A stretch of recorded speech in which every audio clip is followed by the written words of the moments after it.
What's going on, YouTube? It's Chris here, back again for Friendly Frenzy Games, hopping into the second escape room from the new Escape Simulator Spy DLC.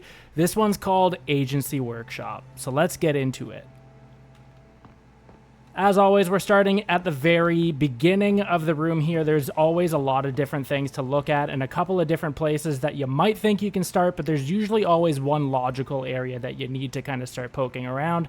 This one really starts with just grabbing the listening device detector here from our shelving unit, and you can see just by closer inspection that there's a little bit of a signal here, and we have some plus and minus. Really what we're going to need to do is actually calibrate this so that we can find the listening device that's hidden in the room.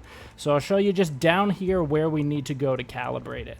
So just outside the umbrella puzzle here, there is a common listening device frequency chart. You can see that there is an alpha frequency, beta frequency, and gamma frequency.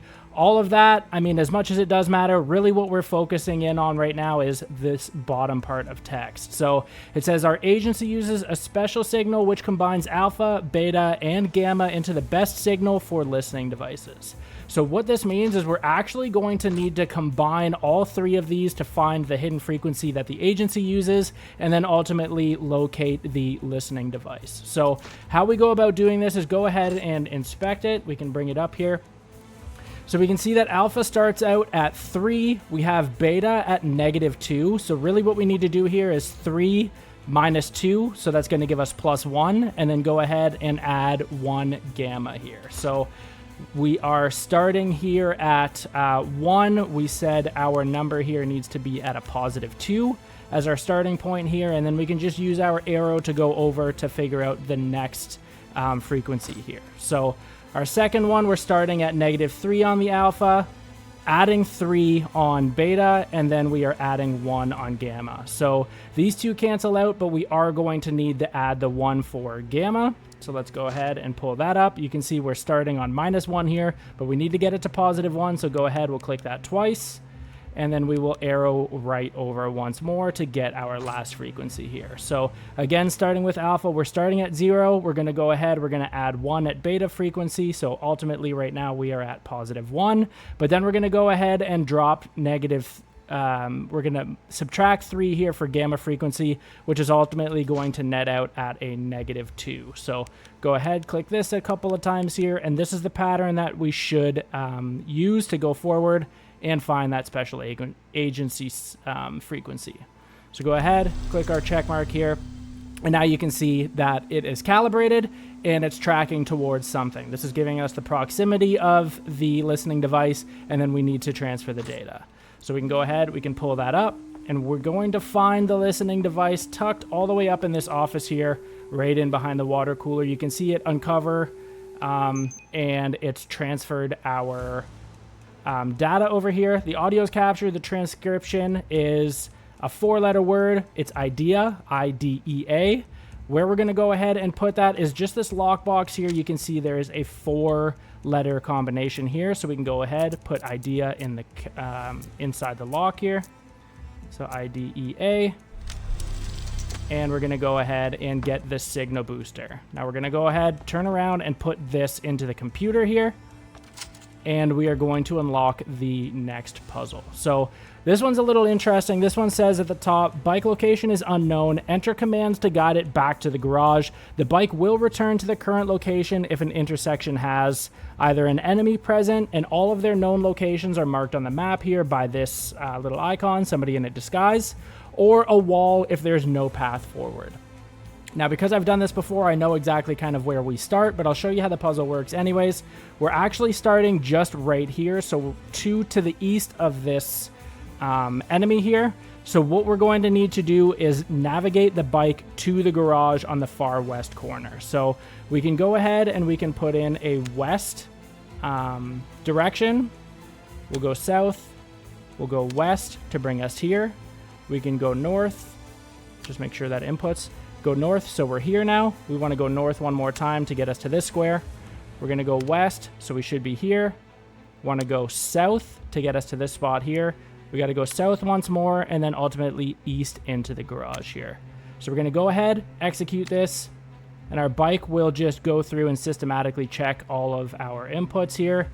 And if you hit a wall or if you hit somebody in disguise, it would actually wall you off. You have to go back and reset. But that's as simple as that puzzle is. Behind us here, the garage door is going to open, and here's the motorbike that we got into the garage.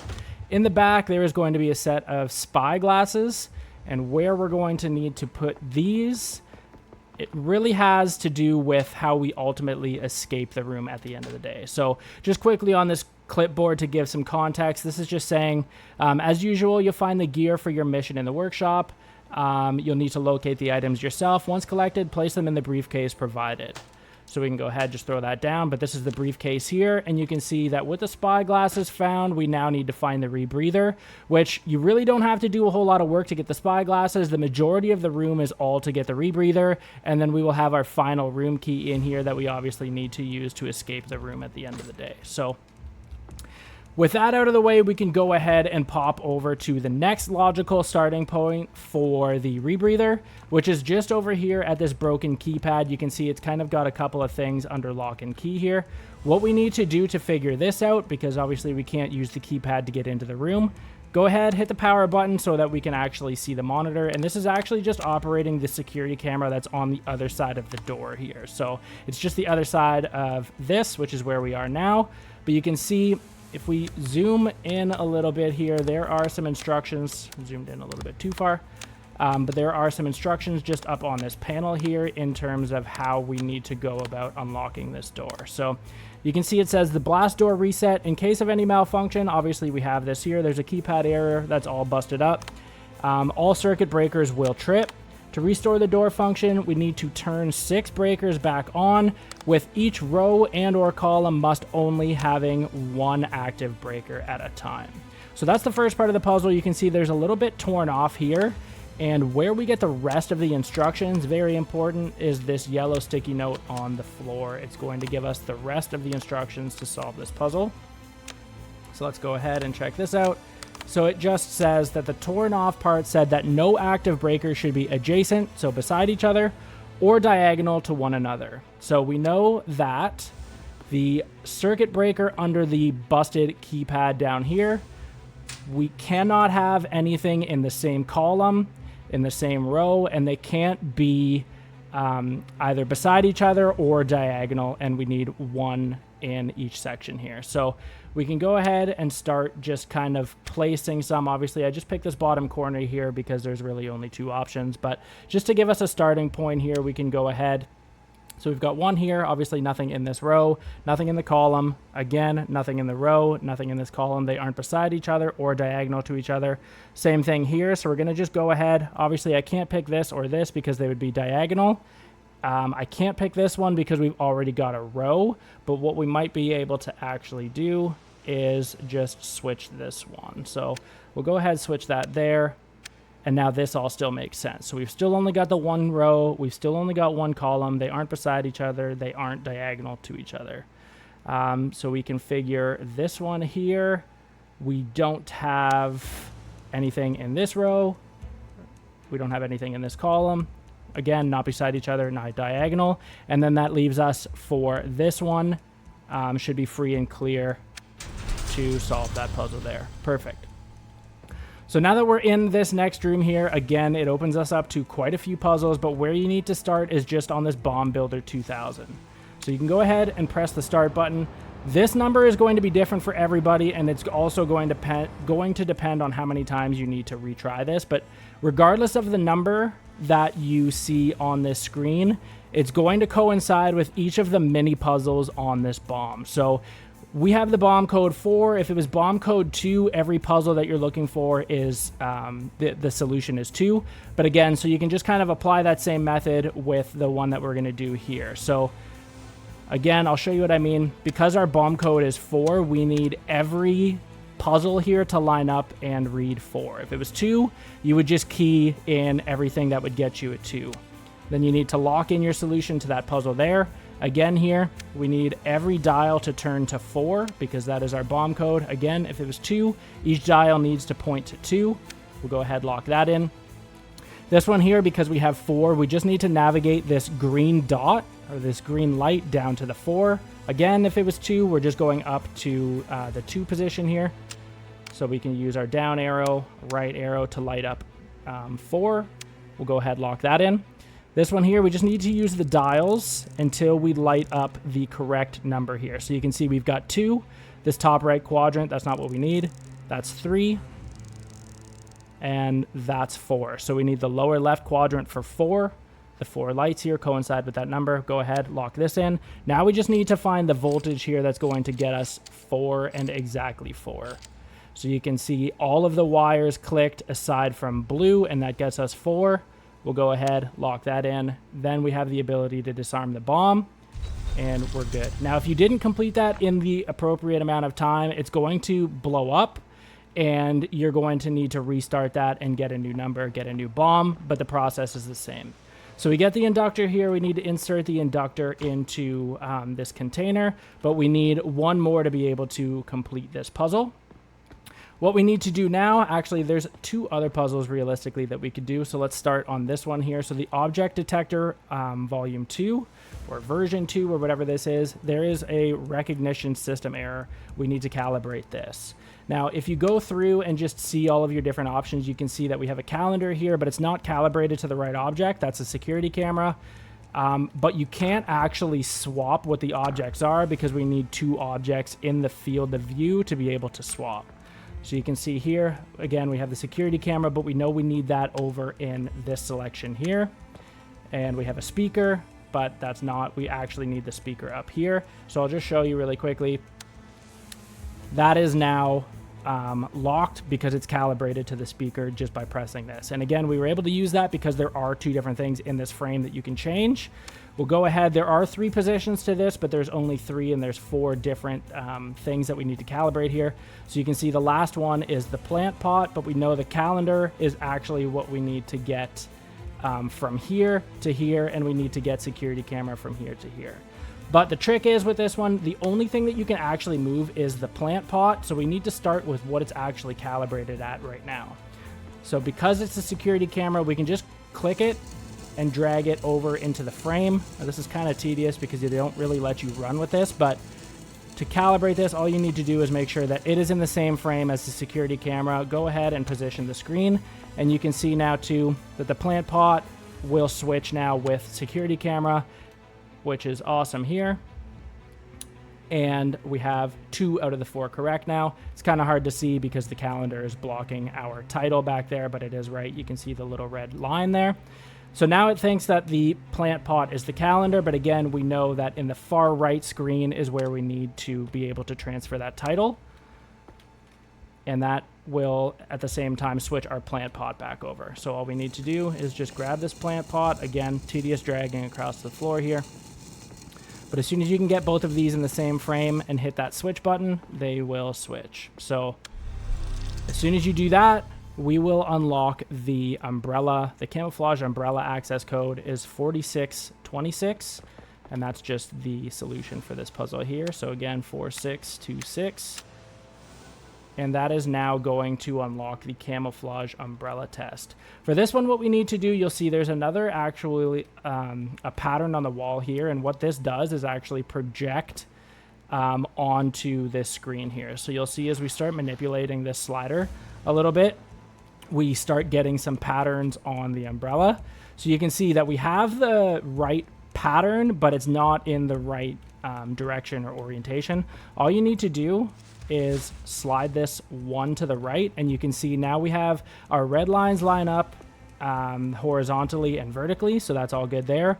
Now we just need to make sure that we can match our green patterns appropriately. So if you were to slide it here, we're not going to have the right pattern. This should reflect the circles and stars, which we know aren't right. We need the squares and the arrows, so we can go ahead and just drag this once more, and you can see that this lines up just perfectly. Our squares are there, our arrows are there, and then obviously the red checks out as well, and you can kind of just double check it in real time.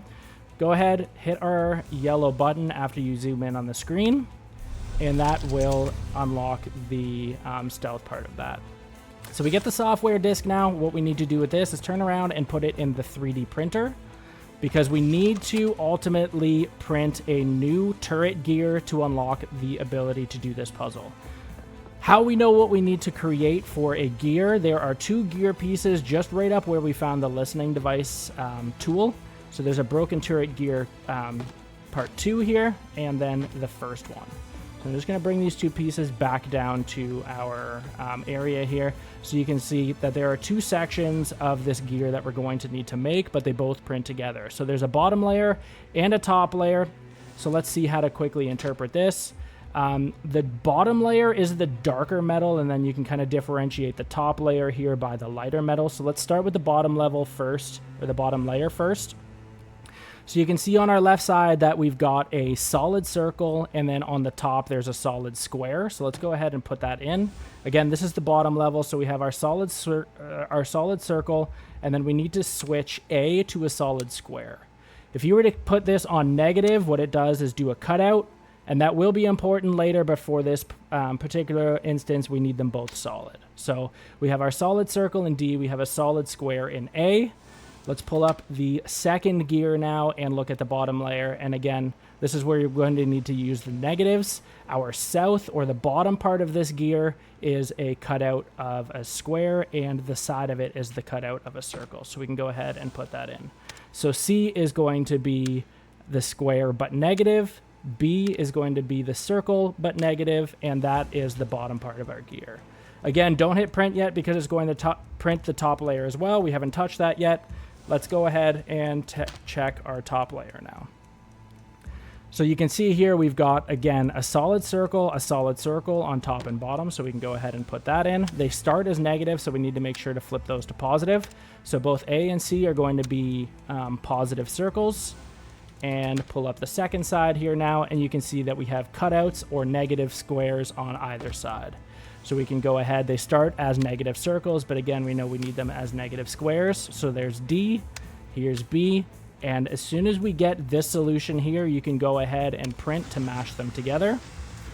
We no longer need our broken gears because again, this 3D printer is going to print us the exact new turret gear that we need. Whoop. Oh, that worked anyways. And now we will unlock the turret. So with this puzzle now, what we're going to have is a series of targets that we're going to need to recreate in this so that the turret can recognize them and shoot them. There's going to be a series of 4, but really you need to start the test so you can kind of memorize the pattern. This one, it's all on the outside and the inside. Let's just start with that one really quickly because it can get a little difficult to memorize. I'll just show you what I mean. So with this, what we need to do is actually recreate the entire pattern, but you're only able to edit one quadrant. So what we need to do to get that full outside circle and the inside circle is to go through, hit our outside piece, we need to hit our inside piece, and then there's 2 buttons up here. So this is going to carry our pattern from this quadrant to the next quadrant.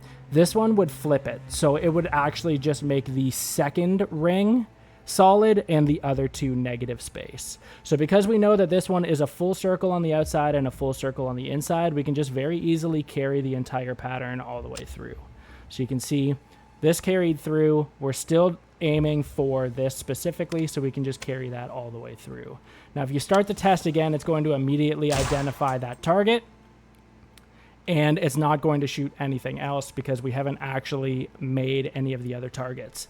The other trick to this one though too is that you need to make sure that you're actually getting them in the right order, because even if you put the pattern in correctly, but if it's in the wrong round, it's not going to identify it and it will not shoot. So we know that the second, or the very last one, had a empty quadrant here, a full quadrant, an empty quadrant, and a full quadrant. So we can just leave this blank, and then we want the opposite pattern. So it's going to go through, and now you can see that we have a solid one here. Again, to get the opposite of this, we just hit the opposite pattern, and then we want the opposite of negative to go full solid again, and then we can go ahead, and if we're right, we should hit the first and last target. So there's 1. There's 2 and 3, and there's 4. So I do need to run that test just one more time to kind of get an idea of what our round 2 and round 3 are. So we have, okay. Let's just run that one more time because it's a lot easier if you're just looking for one pattern at a time here. So let's get our round 2 out of the way. So it's outside and the inside, and then it flips. So it's very similar to what our first pattern was. but it will flip instead of carrying all throughout. So we have our first quadrant set up again. Whoop. We have our first quadrant set up again. Now we want to flip it so it has the opposite. And again, we want this solid and the outside solid, so we'll flip that again. And then we're going back to what's in our second quadrant, so we can go ahead and flip that as well. So we can start the test. We should have 1, 2, so we need to make 3, and there's 4. And if I remember right, I believe 3 is this. So we want, again, the outside and the inside, carry that through. And then it's actually the bottom 2 that are completely flipped of this. So we need to now, instead of carrying this over, we need to flip it so that we have only the second ring, but we don't want to flip it again because it's going to go back to doing our outside and inside. We want to now carry the pattern from this quadrant over into the next one, so we can carry that through. And we should be all set up now that it should be in the right order and it should be in the right pattern so that we can clear all 4 of these targets. There's 1. There's 2, 3.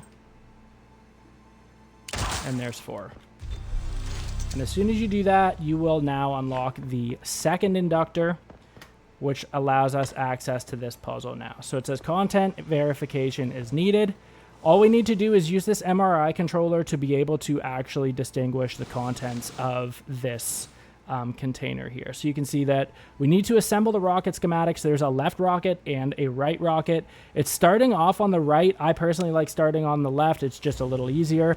You can see here that as we go through, there's going to be a few identifying features for each one of these missiles that you can actually, that will help you build out what these actually look like. So for example, here, the left one is starting with a pointed top, but you can cycle through all the options just to kind of see which one fits the best. You can see that we've only got 3 options for each one of these components, so it's pretty easy to sift through. But you can see, again, that our left rocket is starting with a pointed top. So we can go ahead and pretty confidently pick that. We're going to just go through, and now that we are into like the shoulder part, we're in this middle section here. And this is where we're going to need to, again, identify some unique features. So we know just based on this section not having any points towards the top of the missile that it's definitely not this option here. But we do have 2 otherwise that look kind of similar, just in terms of the angle of their shoulder here. So we can see that it starts kind of halfway up and then tapers off, but tapers off very quickly. There aren't like the long straight parts here. So we can figure that that is the triangle just because of how abruptly it ends. And then let's see our bottom piece here.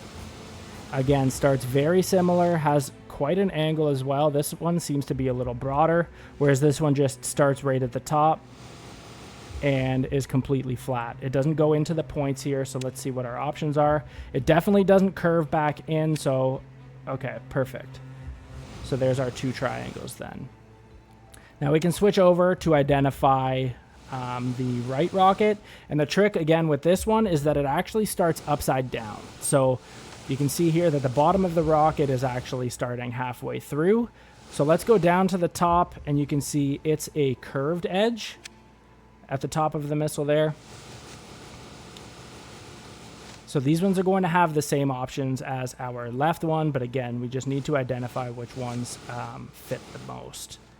Okay, so this one here, we can see that there's 2 different angles here.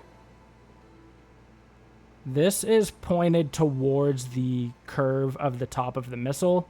This one is not, which would make the triangle not either. So you can see these ones actually point towards, point away from the curve of the top of the missile here. So you can see, and then we have these angles line up perfectly here, just pointing towards the bottom. So that's perfect. So that's our second piece there. And now we just need to find the bottom. So again, we know we still have the angle here. We can pretty much rule this out because it started up a little higher than this here. So we'll just run it through. and you can see it actually comes to points. The only one that does that is this last section here. So we can go ahead, hit confirm on this solution here. So it's double triangle and then basically inverted arrows. There's a pointy top on the left one. There's a curved top on the right one. Go ahead, hit confirm. And then we will unlock the contents of the case here, which is ultimately just the rebreather. Again, we know where we need to put that. It's just slammed right into this case here. We will unlock the door key, run it up the stairs, hop out the door here. And that's all it takes to complete the agency workshop. So I hope you guys were able to get some information from this. Maybe you were stuck on some puzzles or really just kind of wanted to walk through on how some of them worked or why they worked how it did. If you like this video and were entertained by it at all, definitely consider subscribing to Friendly Frenzy Games. We've got a bunch of game content on the channel, but definitely some escape simulator as well. The new DLC, as well as room solutions exactly like this one for every room in the game, minus some of the creator rooms. And then too, we're gearing up to hit Escape Simulator 2 hard when it comes out at the end of October. So again, if you like this video, thank you very much for checking this out. Definitely drop a comment, drop a like, and consider subscribing to Friendly Frenzy Games for much more gaming content.